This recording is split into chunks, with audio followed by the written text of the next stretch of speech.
Hello, and welcome back to the podcast where you are invited for lighthearted conversations about things that matter as you seek to live your most meaningful, beautiful, and joyful life. I'm your host, Dr. Edie Wadsworth, and I hope you enjoy your stay here at the House of Joy. We're talking about secrets today. It's going to be so fun. I kept a lot of literal secrets for a lot of my life. Yeah. And then I told them all to the whole world. It's interesting to think about like the literal impact that has on your body, on your emotional state.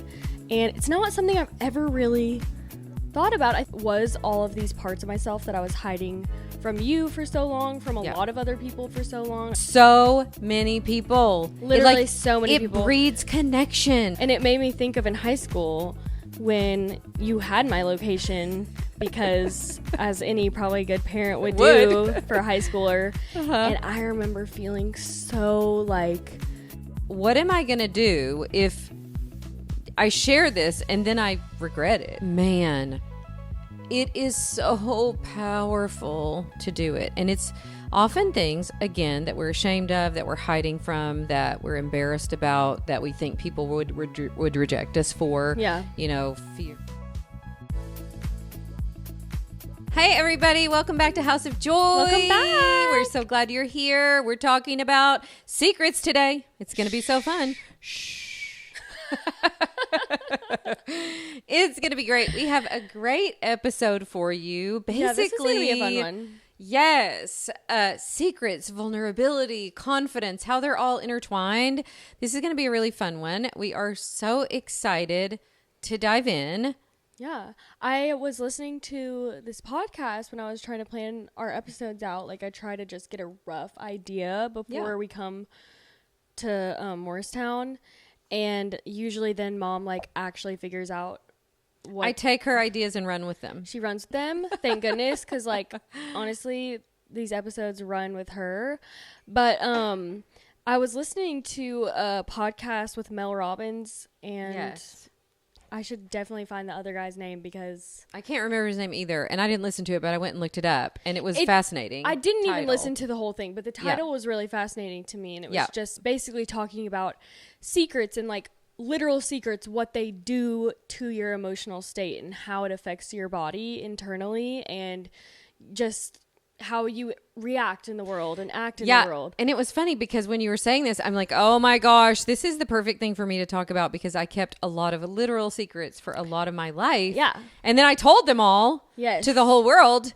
And so I was fascinated by it. I actually, after you mentioned that, I went and looked up like a couple of articles that were talking about the hidden cost of secrets. Yes. And so fascinating. It's very fascinating because I think there can be like, we do talk a lot about like letting, processing your emotions and, going through all of these things. But when it comes to like literal secrets, you've never told anyone something that happened to you, something that you did, something that you're struggling with.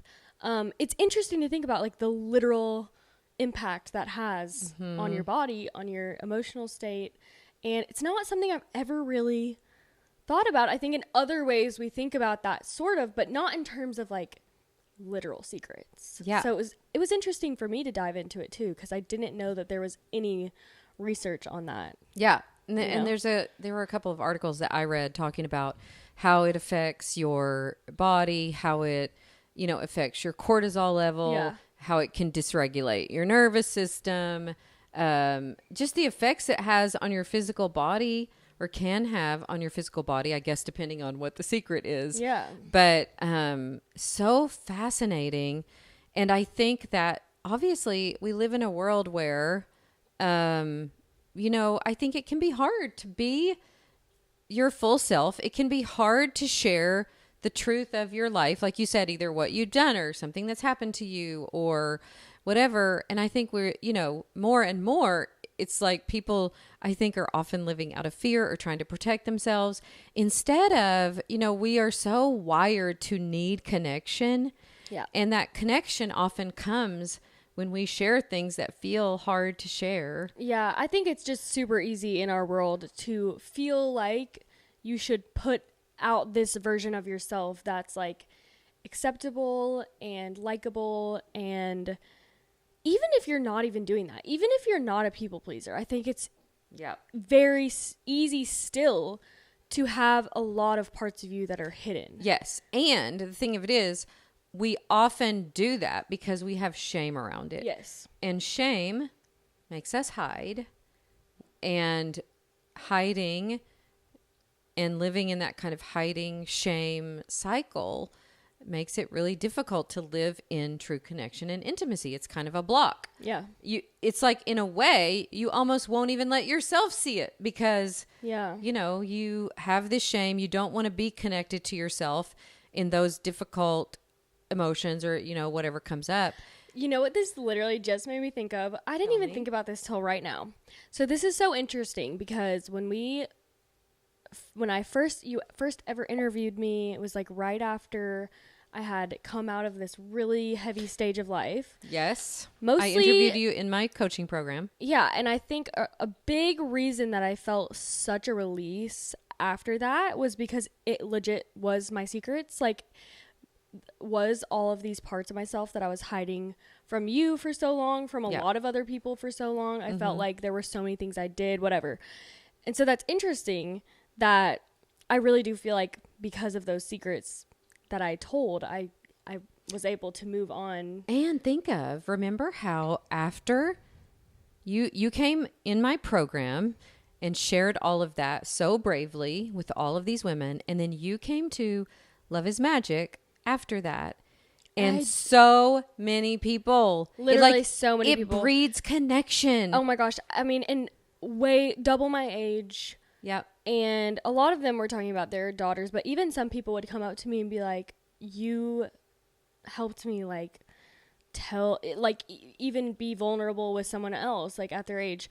But what made me think of this is the other day I was going for a run and this is just kind of a funny story that made me think of it, but I was a little nervous because I was going on a run by myself. And so I called Mom and I was like, hey, do you have my location? Because I'm going to share it with you. I thought you already had it because I think Tom had it.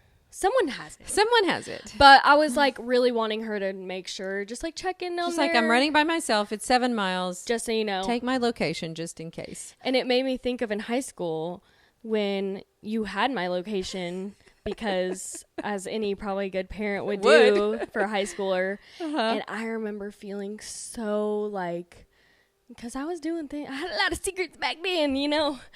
And here's the crazy thing. Here's the crazy thing, you guys. Tom, I hope you're not listening to this.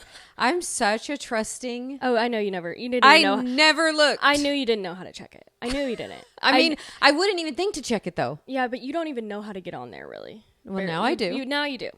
Actually, Tom she knows. Yeah. Actually, I do know now because Tom was driving his jet ski to Tanner's the other day, and I said, he told me he was already sharing his location with me. And I'm like, no, you're not, because it's not showing up. And the moment that he turned it on out there when he was on the lake, I saw it. I'm like, oh, yeah, he knows how to turn that off. Yes. But anyway, it made me laugh because I was like, in high school, like what I wouldn't have given to just like have that burden lifted off me that you could at any time check my location. Yep. I was like, oh, she's going to find out that I'm like, that I'm at so-and-so's house or so-and-so party. But, now as an adult, I'm like, please have my location. Check where I am at all times, please. I was just laughing because like me and Cindy talked about that. I was like, I wanted her to have my location. I literally want her to have it. Like the difference. Even like in college, I was like, oh my gosh, I hope she does not know where I am right now. Yeah. And it's like your experience of that, of like sharing vulnerably and courageously your story, things that you weren't proud of, you know, in your past, and how that is so liberating. It builds so much connection. When I decided to write my book, I was terrified. Like how I kept thinking, like, I'm sure that this probably could help people, but what am I going to do if I share this and then I regret it. Like, or at what cost? Like, at what this cost? is my story. Like, yes, this is not just. Yeah. And my experience with that was, I was thinking about this too, because we just interviewed Melanie Schenkel, and her new book, you guys, you have to get it. Here Be Dragons, about her upbringing. Her story was more with her mom. Mine was more with my dad. But, man, it is so powerful to do it. And it's often things, again, that we're ashamed of, that we're hiding from, that we're embarrassed about, that we think people would reject us for. Yeah. You know, fear of that rejection, a real fear.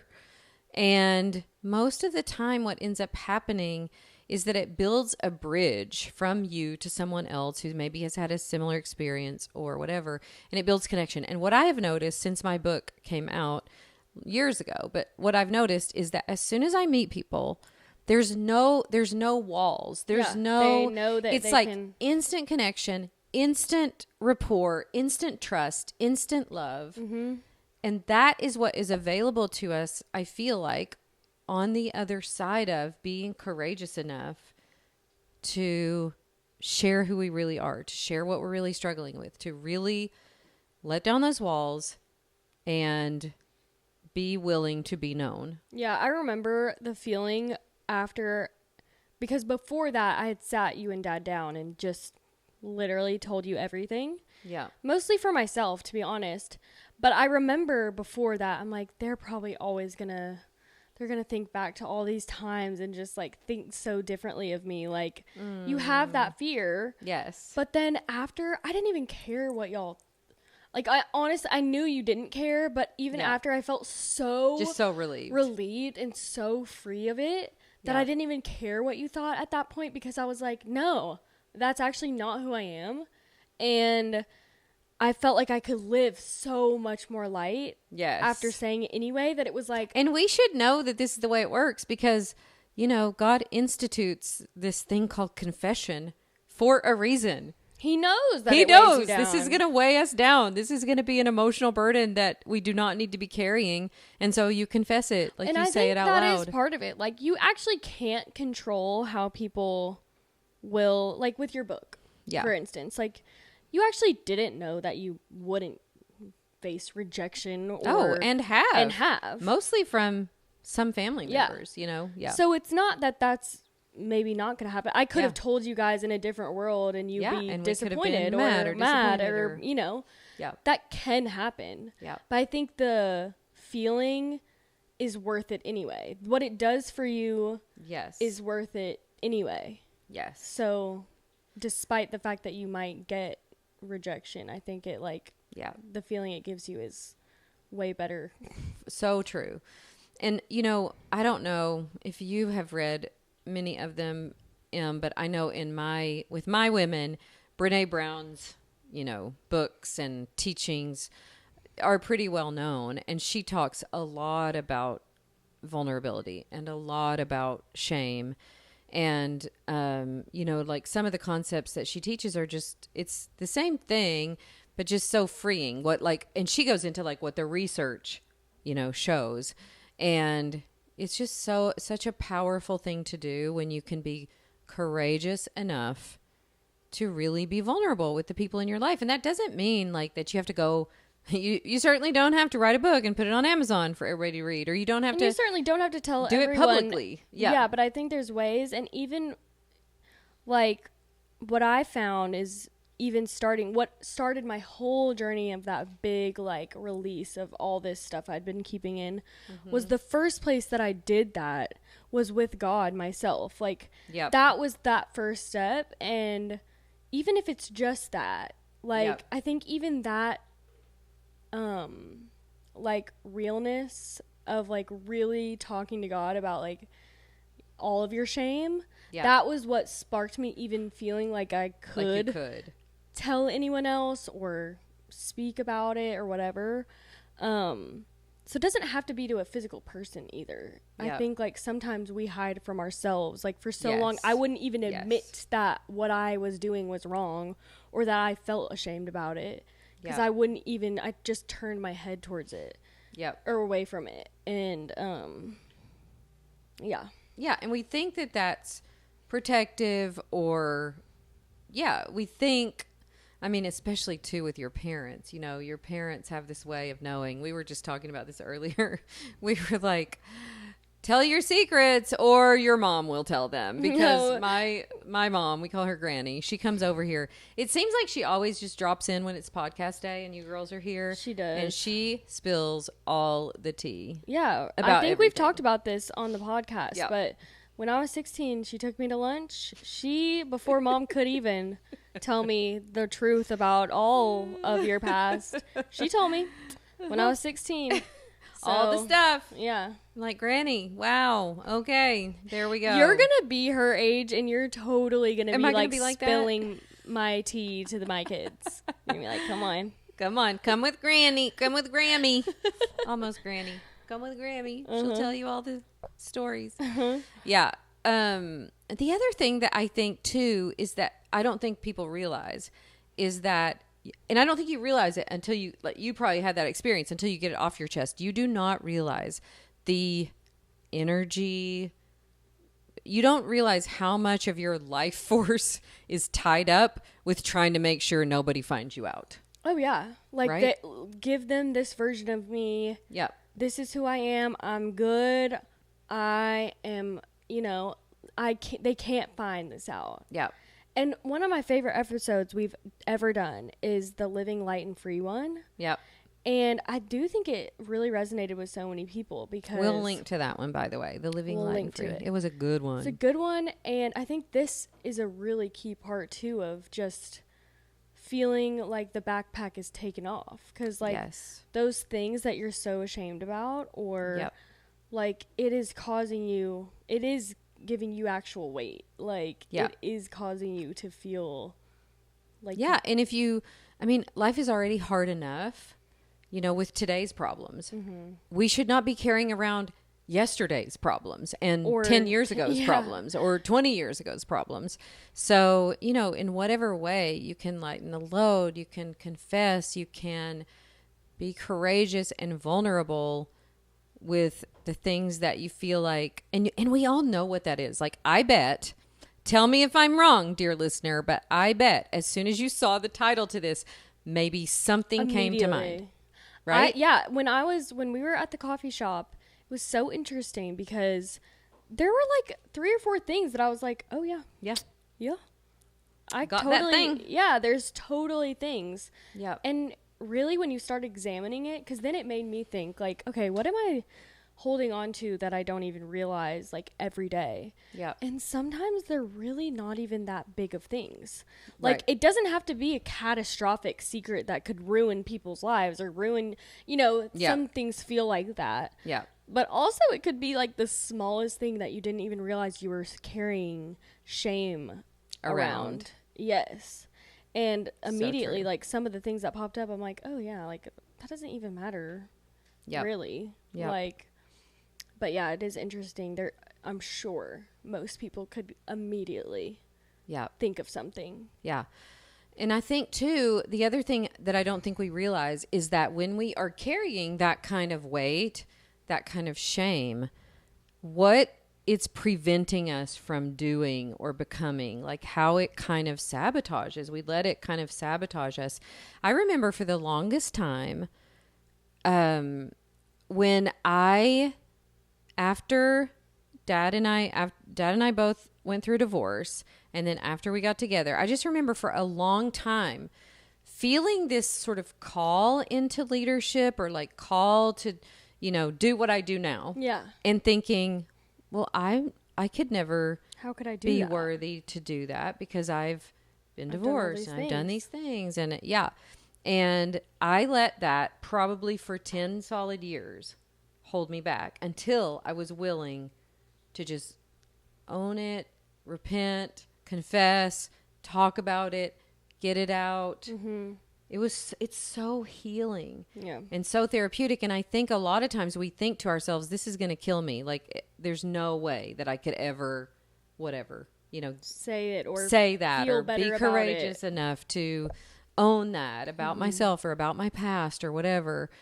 But I promise you there's so much freedom on the other side. And I think to myself, like, what if I never had gotten over that? What if I had lived with that and let it hold me back and let it put me in this prison of, well, I can never offer help to anybody because I haven't done things perfect or done things right. You know what I mean? Like how it stops us in our tracks, which is exactly what shame, you know, does to us. It's meant to do. Yeah. Kind of keep us small, keep us playing small, kind of keep us, you know, in a cycle of holding ourselves back. And I feel like with women, especially in midlife, this is something that is so powerful and we don't realize how much it's really holding us back, how much it's keeping us small or it's keeping us, you know, it's kind of like we make a glass ceiling for ourselves because of whatever, for whatever reason. And I think another thing that a lot of women, not just in midlife, probably at all ages, really struggle with, probably related to something in their past or some message they've taken in, is that they're not worthy, or, you know, or, you know, this whole worthiness thing. It's crazy to me how often this comes up when I'm coaching women. It's crazy how often. And I just want to say right now to everybody listening, everybody lean in, tune in. You are worthy because God created you and he loves you and he gives you all the worth and all of the value that you could ever have. You don't have to earn that. You don't have to behave well enough to have that. Read the stories in the Bible. Read the scriptures. Those mostly the people he uses. Crazy, wild people, right? Seriously. Honestly, that's been such a eye-opening thing. Like, we have been reading through the Old Testament and just like seeing Isn't it amazing? I mean, like, you think the Bible is this like goody two-shoes book that gives you some rules. Some rules. No. There are some like really corrupt, really hard people that God uses. Yes. And like it is eye-opening. Like if he puts them in the Bible, then surely we are worthy. Yeah. You know, there's just so many stories. Like it's crazy. Yeah. And I think too, the other thing that I have realized in my own journey with this is that the thing that you think disqualifies you is the very thing that God will use to help you live into your purpose. Yeah. It's the thing. That's the thing that you think, well, I'm never going to be able to do that because of this, or I'm never going to be able to share my gifts here because of this. The thing that you are sure disqualifies you is the thing that he will use to bring healing, to bring honor to himself, to bring people out of bondage. Like, it is the very thing. And for me, that was always like my past. And it's so crazy to me now because I'm so far removed from believing that, because it's such a lie. I'm so far removed from letting that hold me back.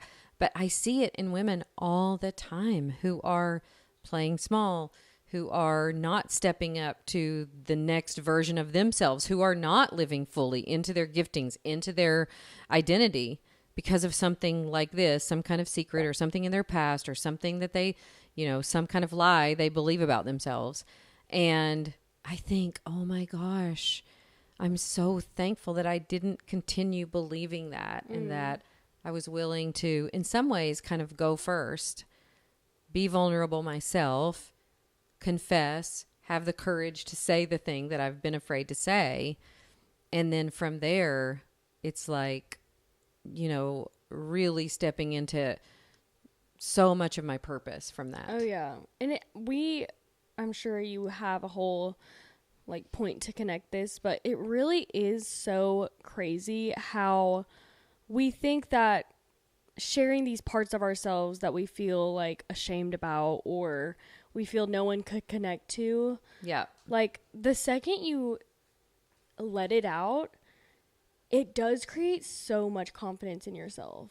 Yes. So much, like, I don't know. I just remember the feeling, and it keeps growing every time because I feel like once you grow the muscle of being vulnerable with people, it's easier and easier to do that. Like, sometimes I feel like even now I kind of will sometimes maybe overshare a little bit, but it makes me feel good, and it makes me feel like, oh, these people know the real me, and this is who it is, and I can do everything that I want to do as this version of myself. Like, I don't have to be this, like, version I make up for someone else. Yeah. You know? And I feel like it's such a gift. I mean, it's such a gift to give yourself, but it's such a gift to give the people around you. You know, when you're willing to do that, it frees you up in so many ways. All the energy that you're using to hide, to protect yourself, to stay small, all of that energy can now be released toward, you know, purpose. Also, like, when you're on the other end of that, like when someone has really been super vulnerable with me, that feeling that it gives me too. Like, the confidence. It gives you permission. Like, you just said that, and I know how I feel about you still. Yes. I could tell you this thing. Yes. It really does create so much more connection with people. So much more connection. So it releases so much more, like you said, just confidence that, and I think a lot of times women have this kind of odd way of looking at confidence, like it's almost like being boastful or being too prideful or something like that. But just that quiet confidence of, I am okay to be who I am. I can own my story. I can own what I've done. I can own what's happened to me. And it's like this beautiful way of living that gives other people permission to do that too. So that other people around you are like, that's so magnetic. You know, I'm inspired by that. Now I can stop hiding. Now I can share. It's funny because I feel like Haddon is the embodiment of, like, since the beginning of our relationship, I've always been in such awe. Like, he will just admit things about himself. Like, I don't know. I think when you grow up and you have had shame in your past and you've had that, like, it is my natural instinct to kind of like hide certain parts of me. Yeah. Or like feel like I need to protect myself or like defend myself. And he does not have that. Like, oh, that's so good. He just really, and like he has other things I think that he struggles with, but like that is not one of them. Like, he really doesn't feel a lot of shame about things. Like, he's just pretty confident in who he is. Yeah. And sometimes I'll find myself like almost feeling it for him because it's uncomfortable that he'll just like admit something or post this or like whatever. And it's so interesting how it reflects back to me. Like, it's literally my own things that I'm ashamed of that I feel like he should feel that way about, but it's not. Like, he doesn't. He's truly himself. He really is, like, and even Tom sometimes, like, you can see it in children so much. Like, the way that they choose to express themselves is like really it's so pure and like really what they want and what they feel because they probably haven't been like trained yet to hide their interests. Yeah. But it's always like inspiring to be around someone who like doesn't have that like natural thing, but you can work on it. Like, it really does come from the more that I share, and like, he has really taught me more to just like say it. Like, it makes you feel closer to the person, you know? Yeah. It really does. Yeah. It's so interesting. And I think that in any age of life, but I will say, especially for my midlife women, because we're already going through a period, you know, of transition where you're maybe feeling some self-doubt already. It feels a little disorienting, you know, when you're in a transition of life. But I think there's just so much freedom in learning how to be who we really are, and at the same time really aspiring to live fully into our best, highest selves. Yes. You know, like, really, these things don't define you, right? But you can't let them hide who you really are. Yes. Yeah. And so I think that it's just been a fun journey to go on. And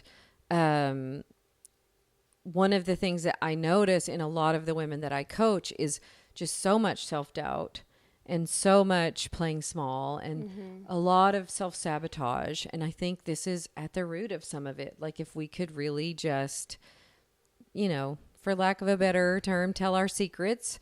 Because I think for a lot of women, as soon as, you know, like I said, as soon as you hear the title, you think of something that you've been carrying for a long time or that you're ashamed of, or maybe it's this low level, don't feel worthy. And I think that those are just things that we can own and that we can just decide what we want the story to be around that, you know?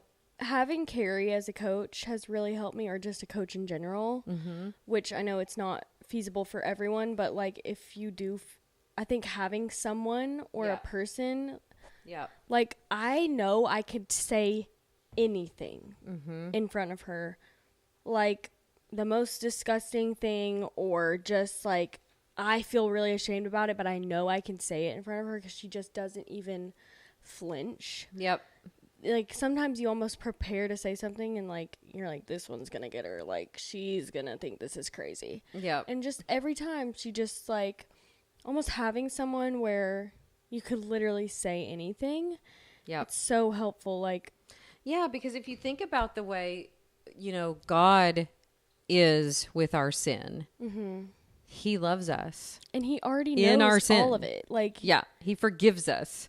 He's there waiting to love and forgive. Yes. And just that posture, I think there's something so special about that posture of humility, that posture of vulnerability, that posture of confession. Yes. That is such a beautiful way to live versus always trying to protect yourself and always trying to come across in the best light, you know, and kind of always trying to make sure how people see you or control your image or whatever. Just living, you know, fully as yourself. And again, I do think God gives us this desire to, you know, reach for more, aspire for more. But I think this is exactly the pathway to do that, because I think those things are often holding us back way more than we realize. I think so too. Well, everyone, I hope that was helpful to you. So think about, for you, what is it that maybe has been holding you back? Maybe you have a secret. Maybe you have something in your past. Maybe you've been struggling with self-doubt, self-worth, or whatever. I hope that, you know, it has made you think about it. I hope you realize that you have a loving God who sees you and knows you.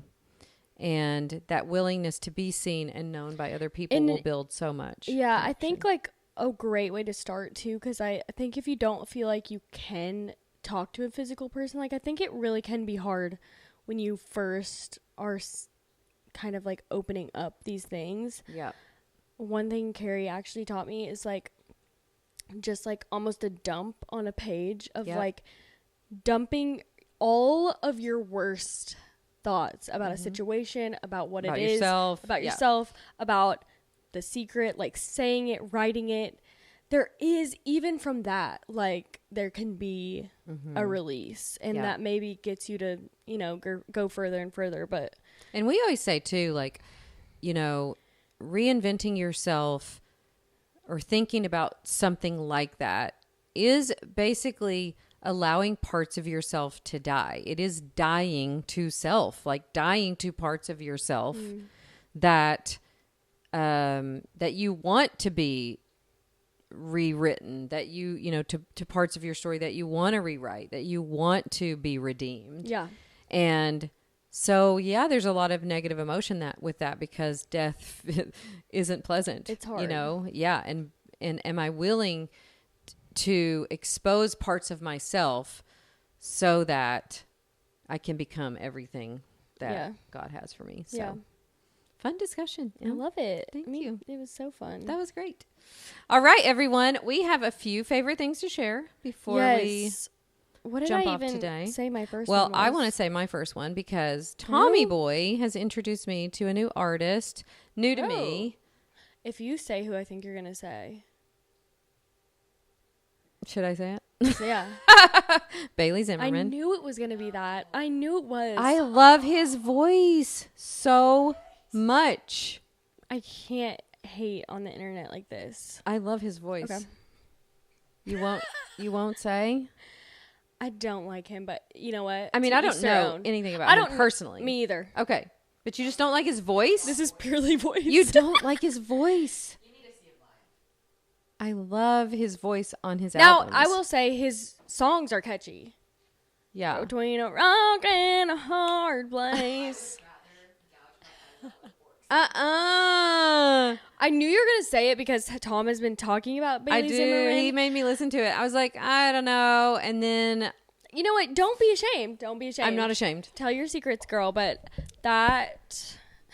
He's a little cutie, too. I am... Okay. I think he's a cutie. He kind of reminds me of Tommy Boy. I can see... I think I haven't seen his face. Like, okay. I need to look. Just like in... Oh, wow. Okay, I don't know. I'm not in the country space. Let's just make that clear. Okay. And my friends who are... Don't like him. But also, you know, like, you're with a 12-year-old every day. Every day. So... I like it. I like it for you. Yeah. I was shocked. it was just shocking. I love to shock. I love to shock the young ones. I don't want to shame you, though. Don't shame me. You can't shame me because I like him. I know. Okay. I listened to him this morning on my run. I sure did. Everyone. I sure did. Oh my gosh, that's hilarious. That's my confession today. That is so hilarious. Okay with it. No, it's fine. Maybe I need to listen again. I'll try. I'm going to make you girls listen to it on the way to pick up Tom today. Yeah. You just wait. I'm sure he'll make us listen to it either way. So yeah. And guess what? Like, I can say all I want, but he's doing good for himself. So he sure is. He's doing... Do the 12-year-olds really like him? Like, I think they do. I do think there's a disconnect. I do think there's a disconnect, like, with younger country. Yes. Like, an older country. Like, like, my friends just don't like the poppy, like, country. Yeah. But I don't even know if that's what that is. I wouldn't even call it pop country, but who knows? I don't know what it is. Listen, see, Tom loves Hardy. Tom loves Hardy. Tom loves Hardy. And I think he loves Hardy because he knows it's a little bad. It's a little, yeah. Mm-hmm. One of my favorite things is, I think I mentioned this in the last episode, but me and my friends went to Fort Worth, Texas a couple weeks ago. So jealous. No one invited me, but go ahead. And we went to the stockyards, and it was so fun. Like, we were there every day of our trip in the stockyards. Okay. And they have the biggest honky tonk in the world there, Billy Bob's. Oh. Yeah. It was really fun. And so I loved Texas. That's one of my favorite things, is just like, well, specifically the stockyards. Like, Speaking I don't really know. of secrets and honky tonks, I can remember the time when I was like, everyone, I love honky tonks. That was like I'm a secret. Christian and I love to go to honky tonks. When I owned that, like, and you want to be there during the day, and it's I do want to be there. You're not even gonna have an alcoholic beverage. Like, I'm not gonna have an alcoholic beverage. You just literally love it. Just gonna go dance and sing. Sober. Yeah. I love that for you. Yeah. Do you have another one? Do you have another favorite thing? Let me think. I feel like I had another one. Like, it's slipping my mind. I'm trying to think about. Oh, I posted about this on my Instagram story, and like, me and my friends are all obsessed with this right now. Okay. But you take the ratio protein, 25 gram, vanilla yogurt. I have some upstairs. You do? I do. I bought it for you. Oh my gosh. Bless. Mm-hmm. And specifically, this is like me getting into specifics, and most people won't care, but you put peanut butter in it. Got it. I specifically think like all natural, like, you know, the peanut butter that like separates. Yes. I like that peanut butter in there. I've got that too. I don't like smooth one. No. Okay. I like the crunchy, real peanut butter. Yeah. And then mini chocolate chips and apple. So good. Like, so you're dipping the apple? Dipping the apple into this, like... By the way, this is going to be my favorite, the type of apple that I'm going to tell you about in a second. Honey Crisp? Nope. No. Well, anyway, I always get a Honey Crisp, but I dip my apple into there. We're going to make this as soon as we get off this podcast. It's so good, Mom. Like, seriously. Do you have mini chocolate chips, though? Because that's I have mini chocolate chips. Of course I do. And also, the apple is sugar bees because it's Honey Crisp apples pollinated by honeybees. What? And it makes this apple called sugar bees. And it's to die for. It's like a Honeycrisp, but sweeter. If you can imagine that. Oh my gosh. I just bought some in Publix. I'm going to love it. No, and see, this is the great thing about this dip. Like, it actually, have you ever had cookie dough dip? Like, it's like cream cheese and there's chocolate chips in it and there's probably something else. I don't know what it is. Yeah. But it tastes so much like that because it's Greek yogurt. Except it's lots of protein. It's a lot of protein. Like, if you ate the whole thing, you're sitting on 30 grams of protein. I have been eating that far too much. Wow. I probably need to let the chocolate chips go, but I can't. But I can't do it. I can't do it. But it's so good. Love. And everyone that tries it loves it. Seriously. Wow. It's really popular. Well, I will say I am back on my knitting grind. I can't knit until next year. I haven't given it up yet. I do that though. Like I knit until March and then it's dead to me. I can't even look at knitting right now. September, October. But I finished my sleeve on my sweater. It's the most gorgeous sleeve that has ever existed. Gotta finish that sweater. I know. It was the most gorgeous sleeve that has ever existed in the world. I'm obsessed with it. And now I'm on the other sleeve. And you know what's going to happen? I'm so over knitting right now, but I'm going to like rediscover knitting in like November and be like, you guys didn't tell me. Why am I not been knitting? And it's like, no, you just like, you can't knit in the summer. But a lot of people do, but I can't do it. Yeah. So anyways, that's where I am. That was a fun episode. Yeah. All right, you guys. Well, we love you so much. Thank you for listening. Yes, thank you for sharing. Tell us your secrets. Come on. Yeah. Tell us your secrets. If you don't have someone to tell it to, just DM me. I love tea. I love the tea.